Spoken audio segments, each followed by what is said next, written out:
I think I can safely hide this Corrupted Harvester. I just realised that was still visible. The only card here that I don't really want to see appearing suddenly is Soul Parry, I guess. Not that I particularly care. As much as I love me a 6/1, um, I guess Razorful Thresher might get in there if I get some Architects this next pack.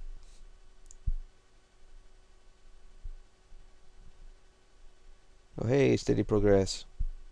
Cantrip.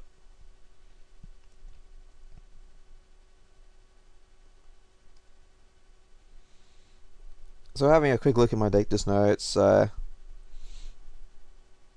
really that good, unfortunately, as you could probably tell just by looking at it. I'm not exactly strong metalcraft. I don't have a million removal spells. I have a couple of decent high-end cards in Precursor Golem and Volition Reigns. I've got a small amount of card advantage in Trinket Maging for stuff. Here, the best cards in the pack are Golem Artisan and Scrap Melter. Scrap Melter is basically absurd. Probably not as absurd as Skin Render if you're able to cast both of those cards, because every so often your opponent will not have artifacts, but they always have creatures. However, here Scrap Melter's a pretty clear winner for me. It lets me fit more removal and solid men into my deck.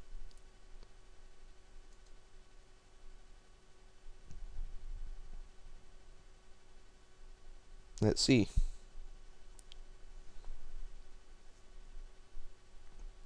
There's not too much exciting going on here.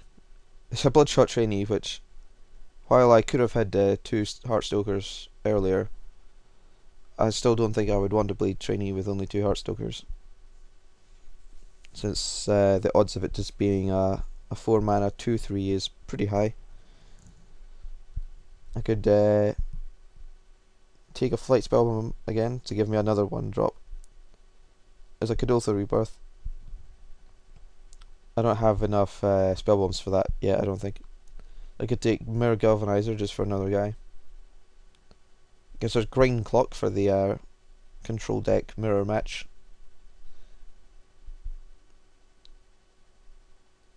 I think I am going to take the Flight Spellbomb, because it will give me another target for the Trinket Mage and lets me cut one of the, say, the Golden Urn or similar.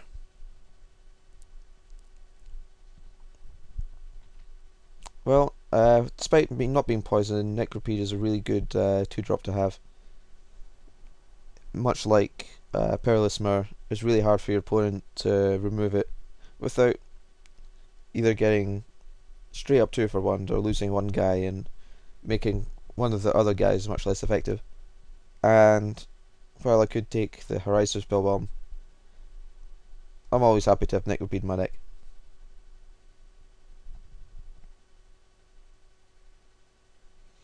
Oh, look at all these spiders. And that's another Dispense Justice going around, which isn't exactly that crushing, but it's useful information for me to have.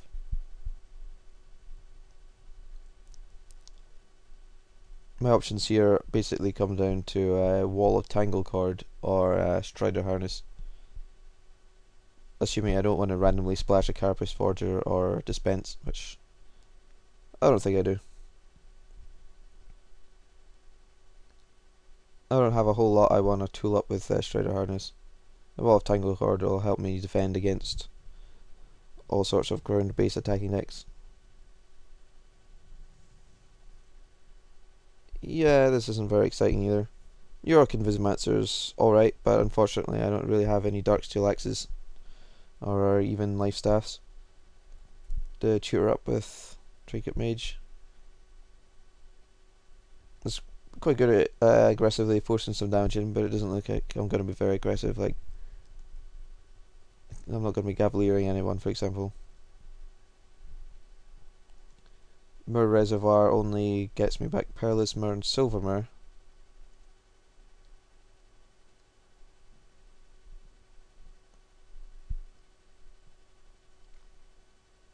So neither of these options are particularly exciting.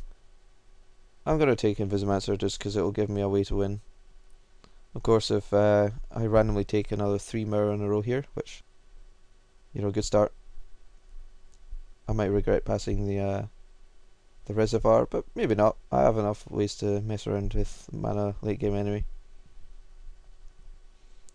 That's a lot of poison cards. A nice Silverhawk replica over there. But, Silver Mirror, I guess. Help me play my Evolution range, Rains and Sentinels in a timely manner.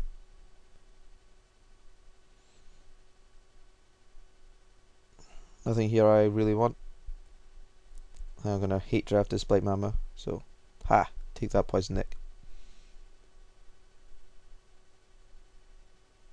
It's a pretty late Sky Eel School, which I'll be happy to take. I'm not a fan of Gear Grabber. It's another 6-drop, and every so often, you'll get something and be really excited that you get to grab their gear. But Sky Eel School is a pretty solid flyer. And one of the we have tabled Replica and Riddlesmith from our first pack. Like I say, I do really like Replica, and I like the fact that it has 4 toughness and the utility. I'm honestly not sure whether I would want another Riddlesmith here, but I'm looking at the Replica as being really solid defensively and gives me some tricky things I can do. Here it's between Disperse and Rebirth. I only have Spell Bombs for things I actively want to sack. Well, I guess I have Perilous Mirror and Necropede, actually.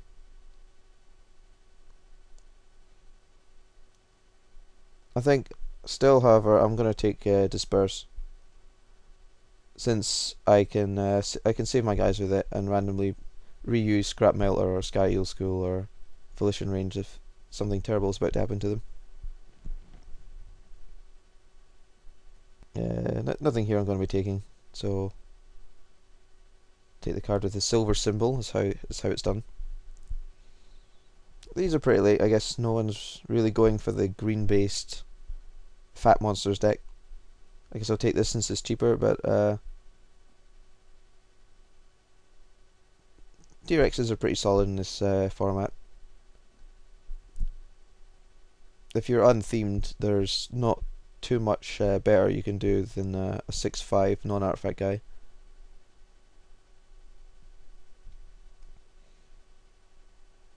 Though I guess in the end, just because the poison was so deep in pack 3, I could have had a pretty reasonable poison deck, after all. But how shallow it was pack 1 didn't really fill me with confidence, and I really want to have a complete train wreck. This is only a mild train wreck, which is obviously better than my usual efforts.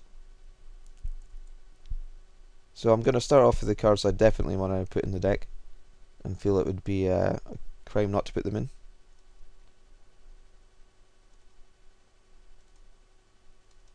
Well, that's I was a little bit heavy going there with the crime statement, because I have certainly left some Sky Eel Schools in the bench before if I've needed to increase my artifact count and I've already had it enough late game.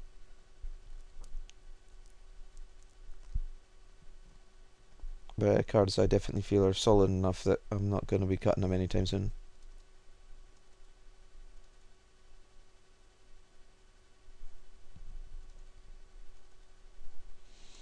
Okay, so these are the cards I feel make up the core of this deck. and we have a certain amount of slots to play with here.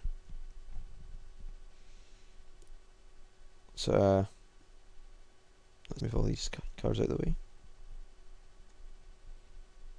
So the remaining options are like Disperse, Invisimancer, Xtremetrades. Well, he's a 1/4 as well, which is pretty hard to get past. Pinions, Strider Harness, and Wall of Tangle Cord.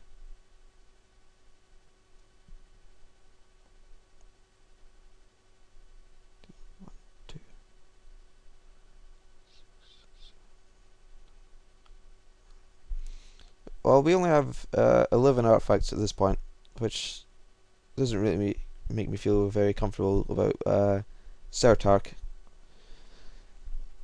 However, thankfully we don't have that many, well, I'm not too sure, I should say thankfully, because maybe it should be unfortunately, we don't have that many Metalcraft cards.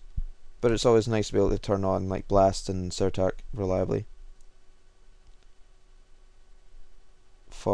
We have 14 creatures, which is a pretty decent number. This can also count.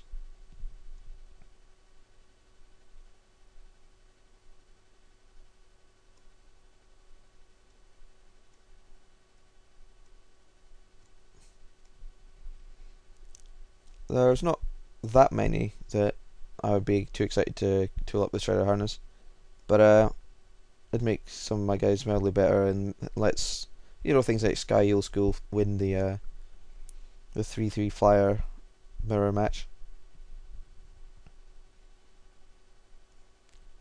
Bladed Pinions. It's not exactly that exciting on my numerous smaller guys, but it really helps get things like Bullshot Replica through, and it's pretty good against the poison deck. If you can land it on, like this guy for example, it's really hard for the guys to get past. And just to fill out the artifact count, I'm going to play Wall of Tangle Cord as well, which obviously, unlike Xtremetrades, can't attack and doesn't have power, but being an artifact is just really important. Invisimancer again coming in just to give me a way to sneak some damage through, because I don't really have that many ways that I can reliably attack my opponent. And with so many creatures already, I'm going to play Disperse as an all-round tricky thing to have. Xtremetrades doesn't seem very necessary. I'm going to run 16 lands because I have 2 mirrors and 2 spell bombs. So despite the fact I have 2 6-drops and 2 5-drops, 16 lands probably going to be just fine. I don't have heavy mana requirements in red, so I can play loads of islands just to make sure I can play Volition ranged. You could make an argument that I could go down to 15 lands even, but I think my card quality just doesn't. I don't get rewarded enough for randomly jamming in, a Xtremetrades or a Heartstoker or a Flameborn Hellion or something along those lines. I guess you could make a case for Golden Urn, because if you're gonna play a cheap artifact just for being an artifact, you might as well make a 1-mana one. So let's do some land suggesting. While that is a load of islands, I really want to be able to play Blast in a timely manner. And considering I have 2 silver mirrors, I think I can safely get away with 6 mounds. So there's my deck. It's not exactly the best deck in the world. And obviously, would have quite liked to have had, say, a Rusted Relic. But, well, there you go. If the people to my right had not been taking poison, then maybe I would have had a insane poison deck instead, rather than this sort of fairly mediocre blue-red concoction. So hopefully you'll come back and see exactly how bad it does in round 1.